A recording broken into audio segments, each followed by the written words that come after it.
बिस्मिल्लाहिर्रहमानिर्रहीम। आज का जो हमारा टॉपिक है वह lesson number 17 introduction to economics eco 401। First of all इसका टॉपिक जो नेम है वो देखते हैं, revenue and profit maximisation.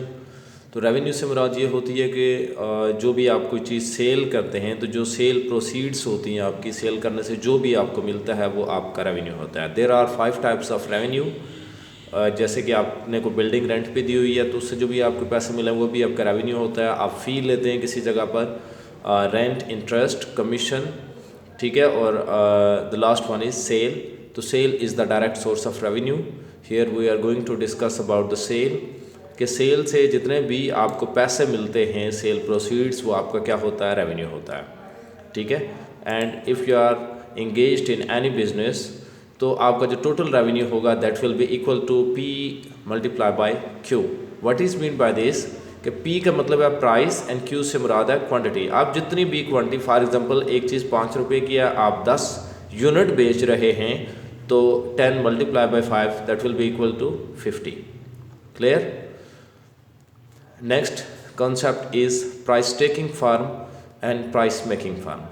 Price taking firm में ये एक बात याद रखिएगा कि फ़र्म के पास ये एबिलिटी नहीं होती कि वो प्राइस को इन्फ्लुएंस कर सके। दैट्स वाई फर्म जो होती है वो प्राइस टेकर होती है। मतलब यह है कि उसके मार्केट में और भी कंपेटिटर्स मौजूद होते हैं तो वो बहुत ज़्यादा उसके पास ये सलाहियत नहीं होती कि फ़र्म को क्या कर सके, प्राइस को अपनी मर्ज़ी के मुताबिक सेट कर सके। तो प्राइस टेकिंग फर्म जो होती है उसमें जो केस है, इसमें जो प्राइस होती है that is determined by the demand and supply forces. इसमें large number of buyers and sellers भी होते हैं। तो दैट्स वाई प्राइस को एक ही फर्म जो होती है वो अपनी मर्ज़ी से कम या ज़्यादा नहीं कर सकती, तो इसलिए इसको प्राइस टेकिंग फर्म कहते हैं। Next thing is price making firm. तो प्राइस मेकिंग फर्म में ये होता है कि मार्केट में उसका कोई कंपेटिटर मौजूद नहीं होता, वो अकेली ही होती है। समझ लें कि मोनोपोली होती है उनकी, जब चाहें जितनी मर्ज़ी चाहें प्राइस को वो उस तरह से इफ़ेक्ट कर सकते हैं। तो that's why they are known as price making firm. यहाँ पर याद रखिएगा बहुत सारे large number of buyer and seller होते हैं प्राइस टेकिंग में, और यहाँ पर इनकी मोनोपोली होती है।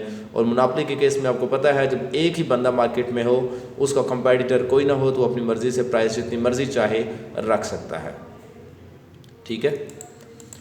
नेक्स्ट ये है कि आपके पास जो कर्व होगा AR एंड MR, ये जो कर्व होंगे in case of price taking, because we have discussed price taking firm and price making firm. तो यहाँ पर जो हम बात कर रहे हैं प्राइस टेकिंग फर्म जो होती है उसका कर्व कैसे होगा, तो याद रखें उस केस में वाई साइड पे आपने प्राइस रखनी है, इधर आपने Q रखनी है। तो यहाँ पर जो सबसे इंपॉर्टेंट थिंग इज़ कि इसमें AR और MR बराबर होगा किसके, P के, और आपका total revenue will increase. Clear. इसमें आपने जो कंडीशंस याद रखनी है, इसकी कंडीशन यही है कि TR will increase, AR and MR will be equal to price.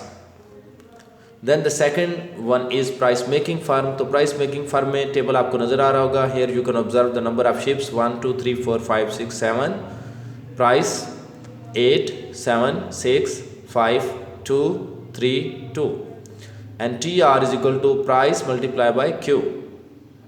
तो जब हमने देखा 8 मल्टीप्लाई बाय 1 तो this will be equal to 8, 14, 7 multiply by 2।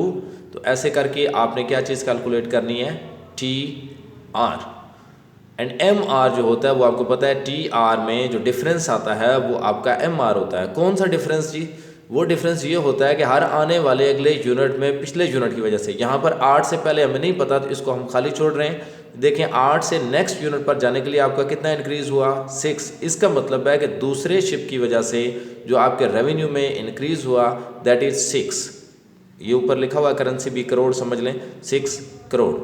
और तीसरा यूनिट जब आया, तीसरा शिप जब आया तो 14 से 18 इट मीन्स 4 करोड़। दूसरे की वजह से 6 करोड़ इंक्रीज़ हुआ, तीसरे की वजह से 4। इसी तरह 18 से 20 देखें तो चौथे की वजह से आपका 2 करोड़। और फिर एक स्टेज ऐसी आती है कि आपका टोटल रेवेन्यू नहीं बढ़ता और फिर कम होना शुरू हो जाता है, ठीक है।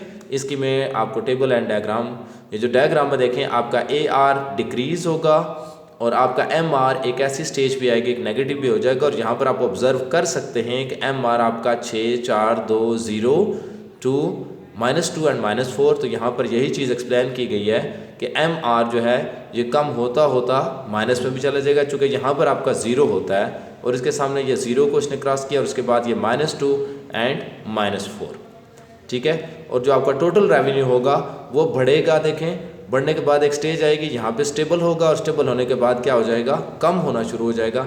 जैसा कि इसमें बताया गया, देखें टोटल रेवेन्यू आपका इंक्रीज़ होता है, ये 20 तक इंक्रीज़ हो रहा है और 20 के बाद नेक्स्ट 20 ये उसी पर बराबर रह रहा है और उसके बाद क्या हो रहा है, कम होना शुरू हो रहा है, ठीक है।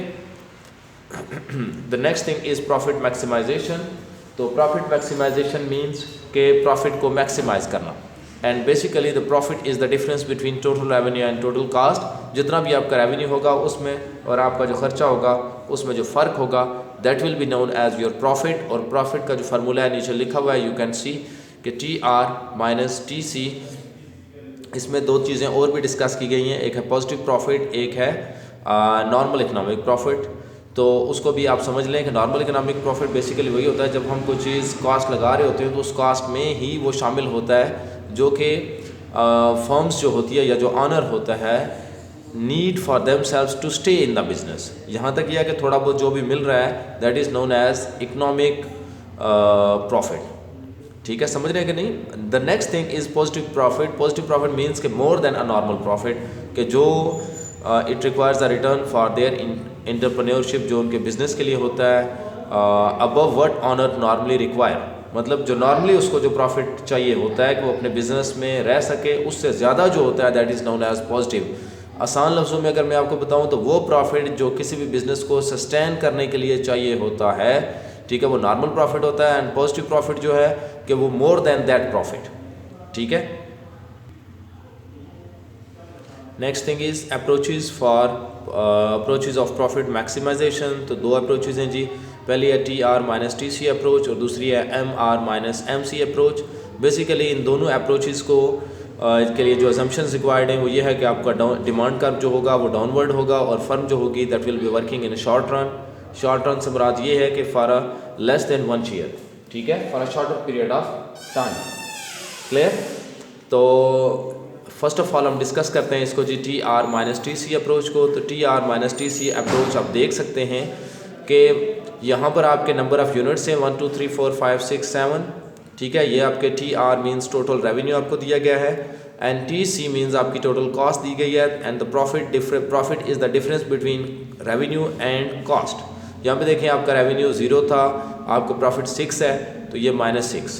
क्लियर। 8 और 10 तो प्रॉफिट आपका -2 है, 14 एंड 12 तो प्रॉफिट आपका 2, क्योंकि इन दोनों के दरमियान डिफरेंस जो है वो 2 का है।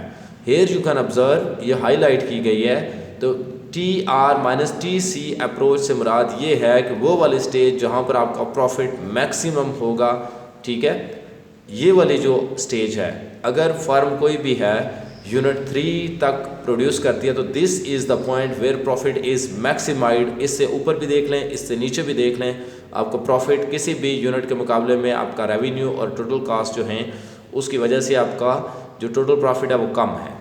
But here at the unit 3 आपका प्रॉफिट जो है वो मैक्सिमाइज्ड है, मैक्सिमम प्रॉफिट है, ठीक है। MR एंड MC अप्रोच जो है इसमें यह अज्यूम किया जाता है कि वो स्टेज जहाँ पर आपका MR किसके बराबर हो जाए, MC के बराबर हो जाए, ठीक है। ये आपका देखें प्राइस थी, ये आपकी क्वांटिटी थी, फिर आपकी प्राइस है, आपकी total revenue, marginal revenue, total cast. जो चीज़ आपने देखनी है वो ये है कि आपका जहाँ पर आपका क्या चीज़ MR - MC जो है वो दोनों आपस में क्या हो जाए, बराबर हो जाएं। तो this area is highlighted at number 4। अगर आप देखें तो आपका जो प्रॉफिट है टोटल जो रेवेन्यू है 20, क्लियर, और जो आपकी टोटल कास्ट है दैट इज़ 18 और जो आपका प्रॉफिट है वो कितना है जी 2, क्लियर। और यहाँ पर अगर आप देखें तो आपका जो मार्जिनल रेवेन्यू है वो भी 2 है, क्लियर। और यहाँ पे अगर आप देखें तो आपको नज़र आ रहा होगा कि जो आपकी एवरेज कास्ट है वो भी कितनी है 4 और आपका जो एवरेज टोटल रेवेन्यू है दैट इज़ आल्सो 1/2, क्लियर, समझ आ रही है कि नहीं। तो ये जो चीज़ है कि यहाँ पर आपका जो प्रॉफिट है वो मैक्सिमम है, चूँकि मार्जिनल कास्ट और मार्जिनल रेवेन्यू आपके दोनों क्या हैं, इक्वल है। इसमें जो आपने अजम्पशन याद रखनी है कि if MR and AR remains same over a long run, then profit maximizing output will be obtained where MR intersect long run marginal cost।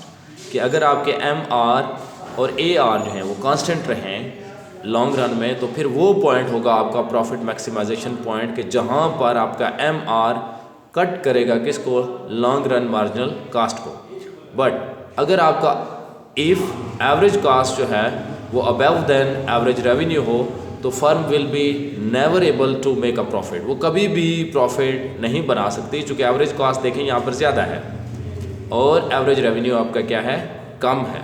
The point where MR and MC represent the loss minimising point, तो यहाँ पर आपका loss जो होता है MR and MC जो हैं basically maximum profit इस तरह से शो करते हैं कि यहाँ पे आपका लॉस कम से कम शो हो रहा होता है। क्योंकि यहाँ पर अगर आप देखें तो ये आपको नज़र आ रहा होगा, यहाँ पे आपका जो एवरेज रेवेन्यू है -2 1 1 1 मीन्स के हाफ, -1 -3 एंड -6। तो ये चीज़ जो डिस्कस की गई है कि MR एंड MC जहाँ पे इक्वल होते हैं, it means it represents loss minimising point. ये वो पॉइंट होता है जहाँ पे आपका लॉस कम से कम होता है।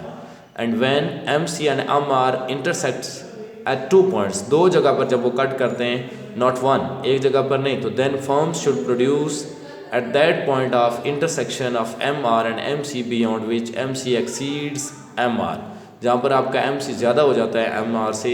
If the firm AR is below AVC, AR means आपका एवरेज रेवेन्यू, AVC मीन्स आपका average variable cost, it will shut down since it's not covering any part of its fixed cost। Clear?